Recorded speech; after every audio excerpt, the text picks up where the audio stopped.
Oi pessoal, tudo bem? Sejam muito bem-vindos à Live Paralímpica. Eu sou Tayana Lopes e hoje a gente vai bater um papo sobre goalball, especificamente sobre o Mundial de Goalball, que está marcado agora para Portugal no finalzinho do ano, ali no comecinho de dezembro. E hoje os meus convidados são Jonatas Castro, técnico da Seleção Brasileira Masculina de Goalball, e Jéssica Vitorino, atleta da Seleção Feminina de Goalball. Gente, muito obrigada por terem topado participar da live. Eu que agradeço a oportunidade, de estar falando um pouquinho mais do goalball e essa preparação para o Mundial. Falar do goalball é sempre muito bom, a gente agradece a oportunidade. Bom, é sempre muito gostoso falar de uma modalidade assim que a gente vibrou muito nos últimos meses, no último ano talvez, né? A gente teve aí a sequência dos Jogos Paralímpicos, aí depois teve a Copa América aqui no CT, foram competições maravilhosas para as duas equipes, né? Tanto a feminina quanto a masculina. Gente, já queria começar até perguntando sobre o Mundial, especificamente as expectativas. A gente vem aí numa sequência muito boa, né? Das competições, como a gente já comentou. Queria saber de você, Jonathan, qual a expectativa aí com a seleção masculina, né? A seleção já é bicampeã mundial, tendo atrás do tri, um feito que se rolar vai ser inédito, nenhuma outra equipe tem um tricampeonato, né, mundial. Como é que são aí as expectativas? Isso, considerando que o Mundial acontece a cada 4 anos, um tri mundial seria a confirmação de uma hegemonia do goalball do Brasil masculino no cenário internacional.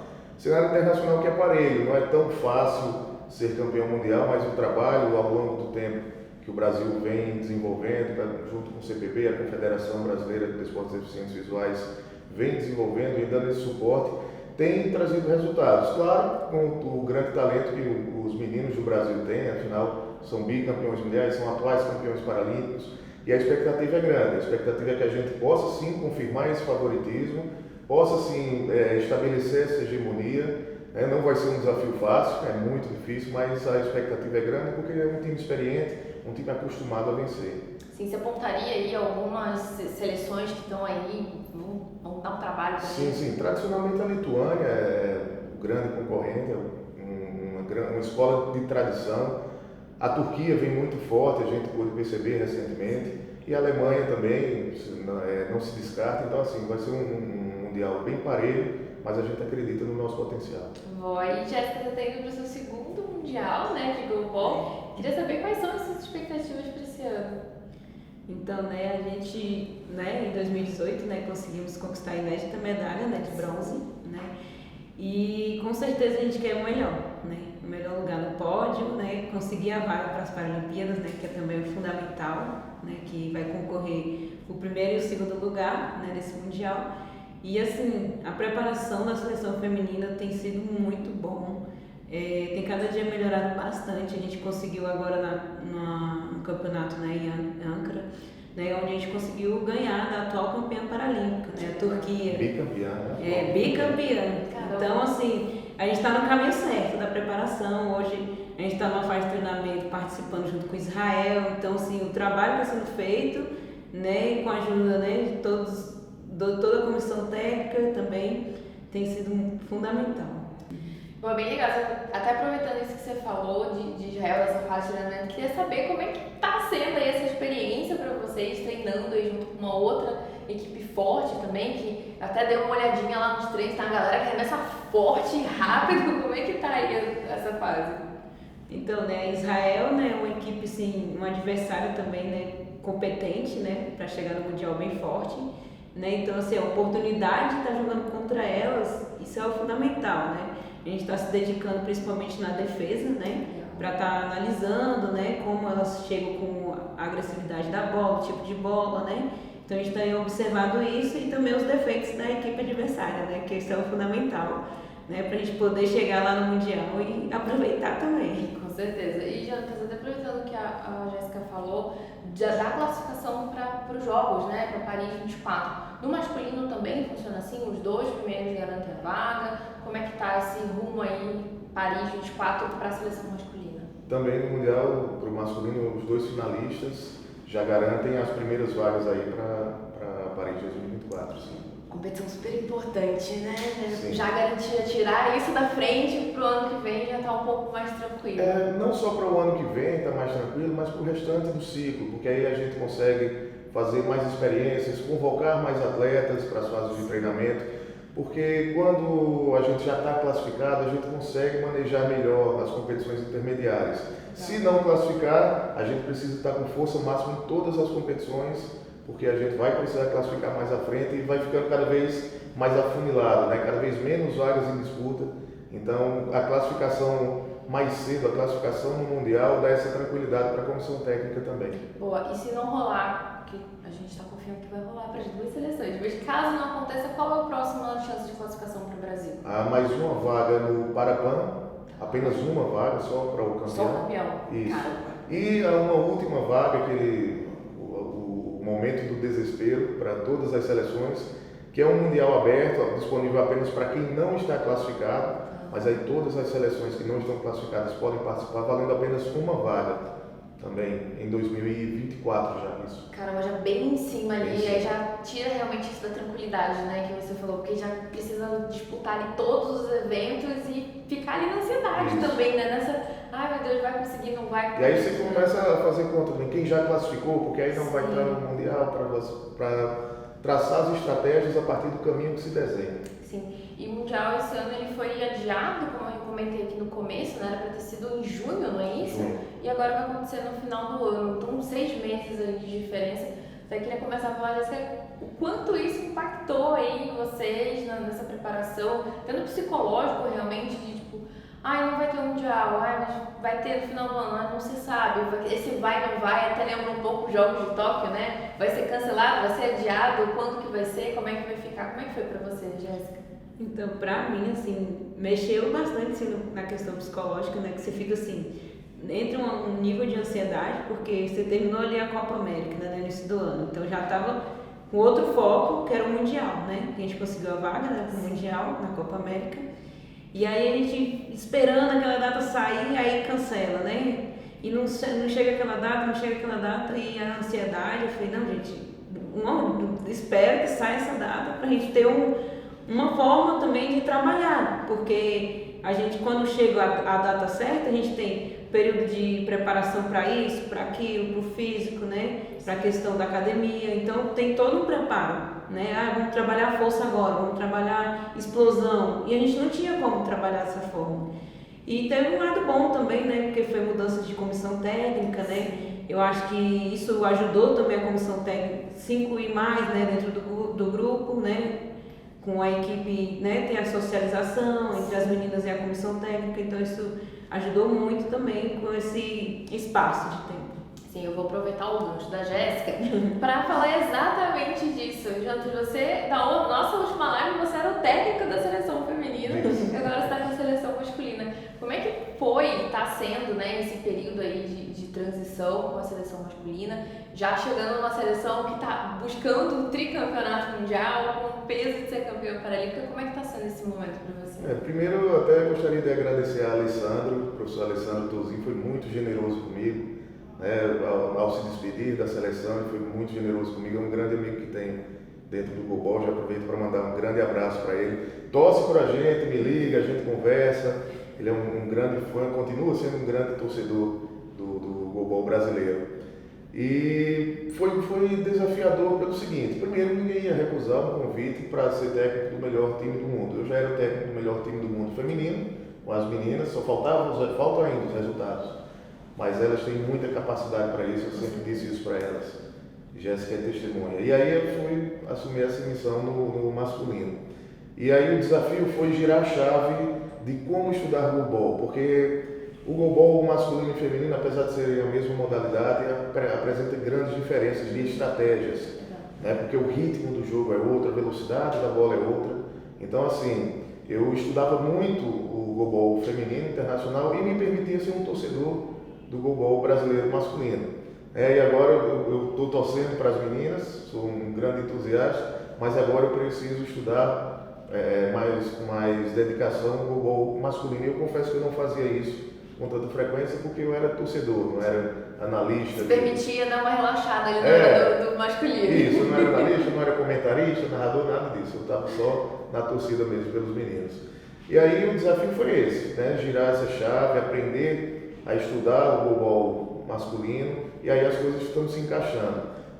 Os meninos se adaptarem ao novo método de trabalho, afinal o professor Luiz Alessandro e o Diego passaram 13 anos à frente da seleção, então eles também precisaram fazer essa transição, e aí esse adiamento foi importante para isso, para que a gente possa equalizar melhor tudo isso. Mas claro, como Jéssica já falou, também tem o desafio de como vai ficar o ciclo, né? O pessoal da preparação física sofreu muito com isso também, como fazer, qual vai ser o período de manutenção e qual vai ser o período que a gente vai iniciar o trabalho para finalizar o ciclo no Mundial. Boa. A gente estava comentando aqui um pouquinho sobre a Copa América, né? Foi até onde as meninas conseguiram a classificação para o Campeonato Mundial. O masculino já estava classificado por ser campeão paralímpico, certo? Isso. E uma das coisas que eu soube de bastidor, mas que também me chamou muita atenção na Copa América, é o quanto vocês, na seleção feminina, são muito enérgicas na quadra. Vocês gritam ali o tempo inteiro, se motivam o tempo inteiro. Isso é muito bacana, isso é contagiante pra gente que tá ali do lado de fora da quadra acompanhando o jogo. E eu soube, Jéssica, que tem aí um apelido de Jéssica Brava pra cima de você, que antes, no primeiro Mundial, era Jessiquinha, agora tá Jéssica Brava. Tem que me contar essa história aí. Né? Aí começaram a me chamar aí agora de Jéssica Brava, né? Porque, assim, né, eu sou uma menina assim que sou toda quietinha, na minha, né? Então eu jogava caladinha, aí depois fui, né, crescendo do jogo, fui sendo mais agressiva no aspecto, né, de arremesso. Então aí o povo agora já me chama assim. Eu vou complementar a resposta. Jéssica fez uma excelente Paralimpíadas. Os jogos foram excelentes para ela demonstrar essa braveza dela, essa leoa dentro de quadra que ela se transforma. E daí para frente, a Jéssica vem seguindo a ladeira acima, né? Tá subindo, não está no ápice ainda, mas ela está caminhando para isso, está no caminho certo. E aí depois daquela defesa na semifinal da Copa América, aí não teve mais como não pegar o apelido. Aí já é, Jéssica. Agora a Jessiquinha ficou pra trás, agora a Jéssica Brava e eu acho maravilhoso, inclusive. E Jéssica, até queria aproveitar de perguntar, né, a Jonas mencionou, você é novinha, quantos anos você tem? 20? Novinha? 29. Não acho, acho que Acabei de completar, 29. Boa. E Jonas, eu queria até que você explicasse também pra gente como é que funciona agora para a chegada no Mundial. Então vocês vão antes, fazem um período de aclimatação, não fazem. A gente tinha previsto um Mundial para a China, né? Então era literalmente do outro lado do mundo. Eu imagino o desafio que isso representasse para vocês, mas agora a gente vai para um fuso muito mais delicado, né? De Portugal, ali são 4 a 5 horas apenas de diferença. Então é mais tranquilo, a gente pode dizer dessa forma. Então eu queria saber de você como é que é agora essa preparação de fase de treinamento, então o que a gente tem ainda de fase de treinamento, ainda faltam alguns meses, mas principalmente sobre essa logística da competição em si, o quanto antes vocês vão, como é que vai ser isso? Nós teremos mais 3 fases de treinamento, finalizando essa teremos ainda outras 3. E foi solicitado, e aí a confederação está em negociação com o pessoal da organização do evento, para que a gente chegue lá no dia 28 de novembro. A abertura do evento é no dia 5 de dezembro, portanto uma semana antes. Se fosse na China, a previsão é que a gente fizesse uma aclimatação bem maior, de 2 semanas. Né? Então a nossa última fase de treinamento está prevista para encerrar aqui no CT no dia 21 de novembro, e aí dia 28 a gente já estaria lá no local da competição para treinar, para aclimatar. Mas não está confirmado ainda porque depende da negociação com o pessoal da organização. Eu imagino que vai dar tudo certo, que a gente vai estar lá nesse período sim, porque se depender de CTB, CBDV, eles garantem que a gente vai, é questão de negociação e alinhar com o pessoal da organização. Boa, gente. E até queria aproveitar, Jéssica, a gente já comentou aqui sobre a Copa Ankara, né? Queria saber também, foi a última competição internacional, né, que a seleção feminina disputou. Queria saber como é que foi para você lá, você já mencionou aí que vocês já ganharam das bicampeões paralímpicas, né, lá. Mas queria saber um pouquinho mais de como foi essa competição.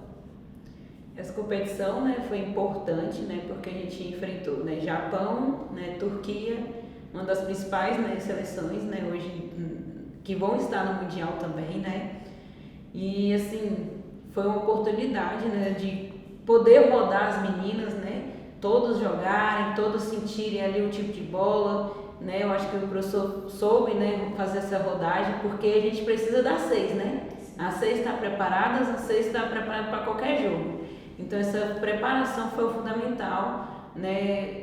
Eu quando eu estava na final lá jogando contra a Turquia, às vezes eu até me perdi no placar, né? Porque foi um placar tão extenso assim, né? 10-3, né? Onde a gente conseguiu ganhar delas, né? E mesmo assim é um time assim que não desiste, elas vão até o fim, elas têm aquela raça, né? Então elas vão até o fim mesmo. Não aliviam. Pode estar perdendo de tanto a tanto, mas elas estão indo no tempo todo ali no limite, agredindo. Então a gente não pode dar mole, né? A gente tem que estar firme o tempo todo, né? Até o final. E eu até que nesse momento acabei até me perdendo no placar, que estava de 5-1, aí eu fiquei assim, tão focada ali na defesa, né? Focada junto com as meninas, pensando em defender mais e mais e mais e mais. Que aí quando fui terminar o jogo que eu fui saber do placar. Realmente bem concentrada ali na missão de defender o brasileiro. Sim, porque pra gente foi muito importante assim, essa vitória, porque mostrou que a gente está no caminho certo. Sim, e deu para vocês também sentirem um pouquinho do que esperar para o Mundial, né? Acho que depois dos Jogos, assim como a gente passou aqui no Brasil, acho que depois dos Jogos Paralímpicos as seleções também se reajustam, né? Pelo mundo inteiro. A gente teve aqui os nossos reajustes, como a gente já comentou, mas o mundo inteiro também faz essa mesma, aproveita, né, esse fim de ciclo para realmente dar aquela virada. E você sentiu muita diferença de algumas adversárias? Como é que foi isso? Então, assim, eu achei a Turquia mesmo estava toda a mesma formação, né, a mesma comissão técnica, então o trabalho deles, né, como foram campeãs, né, ano passado, então eles continuam mantendo o mesmo trabalho, né. O Japão também continua as mesmas formações, né, e assim, eu achei que caiu um pouco defensivamente o Japão, que é uma equipe assim que é difícil levar de mais de 3 gols, né, você que acompanhou, né, Jonathan? É um time assim que é difícil, então elas são muito fechadinhas, então achei que elas levaram bastante gols, né? Eu achei que elas estavam bem mais fragilizadas, mesmo com a mesma comissão, mesmos atletas. Então assim, é o que eu tinha observado lá. Bom, Jéssica, é bom saber, né, esses detalhes, até o que você falou, a mesma comissão, o mesmo time, mas tem um comportamento ali diferente, né? Tem um resultado diferente realmente em quadro. E até a gente já falou aqui um pouquinho sobre Parapan, sobre o caminho para Paris, mas o que tem para o ano que vem, Jonathan? O que a gente pode esperar aí de competição para o Goalball em 2023? A gente tem nosso planejamento para o Parapan, né? Mas tudo vai depender também de como a gente vai se sair nesse Mundial. Porque se a gente já volta com a classificação, a nossa intenção é participar de 2 intercâmbios e montar uma equipe renovada para o Parapan, já pensando nas futuras convocações, já pensando talvez numa possível renovação já para as Paralimpíadas. Para isso a gente precisa testar alguns atletas. O Brasil no masculino tem muitos meninos talentosos. Hoje a seleção brasileira masculina monitora cerca de 15 atletas que estão no radar assim, para que a gente possa fazer as convocações. Mas aí a gente tem que a gente depende, claro, dos resultados que vão acontecendo. Como eu digo, se a gente já voltar do Mundial classificado, a gente vai ter esse lastro para ampliar, para melhorar as convocações, para convocar novos atletas e aí participar de competições intermediárias como preparatório para chegar bem no Parapan. Oi, você falou de intercâmbio, né? Seriam intercâmbios aos modos que a seleção feminina está fazendo agora, trazendo a gente para cá, a gente iria? Você já tem alguma previsão disso? No nosso planejamento é de ter ambos. A gente participar de competições como essa última da Turquia, e também de receber algumas seleções, uma ou mais de uma, né, que sejam fortes, que sejam competitivas e que, principalmente, que estejam no mesmo processo que a gente, porque aí a gente acaba somando forças e é bom para todo mundo, mas aí cada um com sua estratégia, cada um com seus objetivos, principalmente, e aí a gente vai conseguir melhorar nossas seleções para o futuro. Boa, é uma troca de experiências, mas cada um aproveitando de um jeito específico, Isso. né, e com seu objetivo pessoal, mas nesse caso é de coletivo, né, mas é cada país com seu objetivo. Gente, eu até queria saber de vocês se já conhecem a cidade, né? Uma última pergunta para a gente encerrar nosso bate-papo de hoje. Mas a gente está falando do Mundial, o Mundial vai ser em Portugal, mas não é Lisboa, não são as primeiras cidades ali que a gente pensa quando se fala em Portugal. Vocês já conhecem a cidade? Como é que é o nome mesmo, Jonathan? Matosinhos. Matosinhos. Vocês conhecem essa cidade? Já tinham ouvido falar? Tem algum time forte nessa cidade?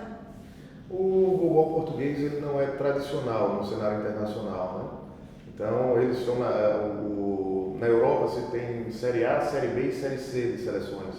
Então Portugal está aí na Série B, vai participar do Mundial por ser país sede. Então assim, dessa cidade que não é das primeiras que vem à cabeça quando se fala em Portugal, a gente não tem conhecimento de como o goalball é desenvolvido lá, né? Eu confesso que eu não tive ainda curiosidade talvez para buscar mais detalhes da cidade e tal. Tive curiosidade para conhecer a quadra, que o pessoal já divulgou, o cenário da competição, e porque aí a gente está nesse planejamento ainda, né? A gente estava em reunião constante com o pessoal da fisiologia e preparação física para que a gente chegue no ápice lá em dezembro. Boa, e você até comentou que Portugal tem a vaga, né, para o Mundial por ser país sede, então isso também alterou, né, com a mudança da sede, quem já tinha vaga, quem não tinha, acabou alterando também por conta disso. Portugal já tinha vaga antes ou ela conseguiu só por ser sede? Só por ser sede, né? Caramba! E quanto isso mudou aí na estratégia de vocês? A Eu não quero saber das duas. A China no masculino já ia estar no Mundial por ser vice-campeã paralímpica, né? Então permanece. Mas a China feminino, por exemplo, que teria a vaga por estar no Mundial, não ficou com a vaga, não participou do último campeonato Ásia-Pacífico, que é o equivalente à nossa Copa América, portanto não estará, em tese não estará, porque aí você tem um formato assim, algumas vagas são por proporção, a gente não sabe bem como funciona essa proporção. Pode rolar um convite ali em cima da hora. Por proporção, ranqueamento. Ranqueamento, às vezes eles usam isso. Isso. A proporção de equipes que participaram, por exemplo, no Parapan foram muitas equipes. Então é bem possível que sobre mais uma vaga aí para as Américas. Entendi. E você ficou um pouquinho aliviada? Como é que foi saber que a China a princípio não vai? Quanto isso mudou aí para você? China, né, das mais fortes hoje, né? A gente enfrentou nas quartas de finais, nas Paralimpíadas, né, do 0-0, né? Então, estando fora, é bom. Você não tá achando ruim, ela não está? Não mesmo. Muito bom, gente. Queria agradecer demais a participação de vocês aqui na Live Paralímpica. Sempre muito bom poder conversar sobre o goalball. Goalball que é uma das modalidades patrocinadas pela Loteria de Caixa. Queria agradecer demais a participação de vocês aqui hoje. Muito obrigada. Obrigada. Bom, queria agradecer você que acompanhou a Live Paralímpica e dizer que você pode acompanhar tudo sobre o esporte paralímpico lá no nosso site cpb.org.br e também nas nossas redes sociais, no Instagram, @ocpboficial e no Twitter, cpboficial. Segue a gente para ficar por dentro de tudo que, quando o goalball estiver rolando lá em Portugal, a gente vai postar muita coisa sobre isso. Não deixe de seguir a gente. Muito obrigada, um beijo e até a próxima!